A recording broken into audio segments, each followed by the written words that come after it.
क्या कुछ होने वाला है बिहार इलेक्शन के बाद? एक बड़ी प्रेस वार्ता जहां रखी है, बड़ा तामझाम है, क्या करने वाले हैं? आज यहाँ पे हमारे हरियाणा के प्रदेश अध्यक्ष राव नरेंद्र सिंह जी फरीदाबाद आए हैं जी। क्योंकि राहुल गांधी जी के ऐवान पे उनके वोट चोरी अभियान को हम दिशा देने का प्रयास कर रहे हैं। उसी कड़ी में 12 नवंबर से 3 दिसंबर तक हर जिले में प्रदर्शन होंगे। तो आज हमने प्रदर्शन किया है वोट चोरी अभियान के खिलाफ। जो बीजेपी जो है सत्ता में, इसके बाद 2 ही रास्ते हैं और कोई रास्ता नहीं। जो बार बार सत्ता पे लोग आ रहे हैं। आप देखिए हरियाणा के चुनाव हुए थे, बैलेट पेपर हम लोग जीत रहे थे, जैसे ईवीएम खोला हम हार गए। ये संभव नहीं है क्योंकि जो बैलेट पेपर वोट होते हैं वो होते गवर्नमेंट सर्विस ऑफिसर्स के, फौज के, सर जो अपना जो लोग आ नहीं पाते, मतलब वो जो अपना परिवार चला रहे हैं वो तो कांग्रेस को वोट दे रहे हैं, और जो ईवीएम पे इनके बच्चे ये बीजेपी को देंगे। तो सरासर हेरा फेरी है। उसके लिए उसी तरीके से इन्होंने बिहार में इलेक्शन जीता है। इन पे 2 ही हथियार है, एक तो जाति और धर्म पे बांटते हैं, हिंदू मुसलमान या जाट नॉन जाट, हर राज्य में जातियां बांटते हैं, और दूसरा इनके पास ईवीएम है ही, और तीसरा इनके पास सरकारी तंत्र है, ईडी इनका, सीबीआई इनकी, जुडिशरी इनकी, जिसको मर्जी जैसे कर दें। हिटलरशाही सरकार चला रहे हैं।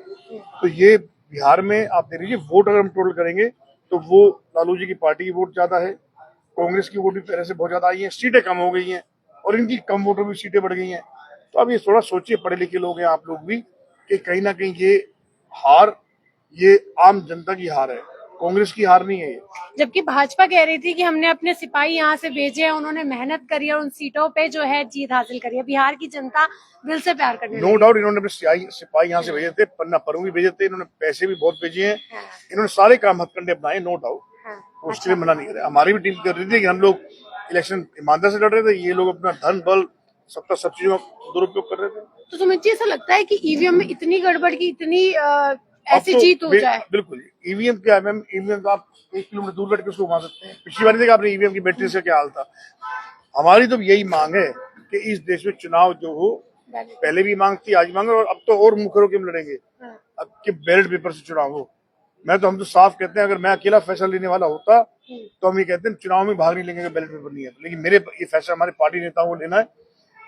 ये बैलेट पेपर जिस दिन आ गया उस दिन अपने आप पोल खुल जाएगी। मैं सवाल है मेरा आपके, कुछ अंध भक्त भी होंगे आपके फॉलोअर्स, उनसे सवाल है मेरा एक, बताइए बेरोजगारी बढ़ी नहीं बढ़ी, बताइए क्राइम बढ़ा नहीं बढ़ा, बताइए दलितों को दबाया कि नहीं दबाया, महंगाई बढ़ी कि नहीं बढ़ी, और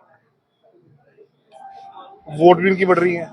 पर मुझे समझ नहीं आ रहा, आप शायद ज्यादा समझदार होंगे मेरे से, कि आपकी बेरोजगारी भी बढ़ रही है, महंगाई भी बढ़ रही है, क्राइम भी बढ़ रहा है, बॉर्डर पे आतंकवादी हमले भी बढ़ रहे हैं, अब तो दिल्ली में भी हमले होने लग गए हैं। तो उसके बावजूद भी इनकी वोट बढ़ रही है। फरीदाबाद में जैसे आतंकी हमले आप देख रहे हैं लगातार, कितने क्या हर हालत में हरियाणा सरकार का, हरियाणा पुलिस का, हरियाणा की आईबी डिपार्टमेंट का फेल्योर है। जो जम्मू कश्मीर की पुलिस आके, दूसरे कई 4 राज्यों पार की पुलिस आके यहाँ पे आके उनको अरेस्ट किया। हमारे यहाँ की पुलिस, हमारे यहाँ का आईबी कहाँ सोया पड़ा था, सीआईडी सीबीआई कहाँ सोया पड़ा था जब इतना बड़ा जखीरा पकड़ा गया, गाड़ियां पकड़ी गई।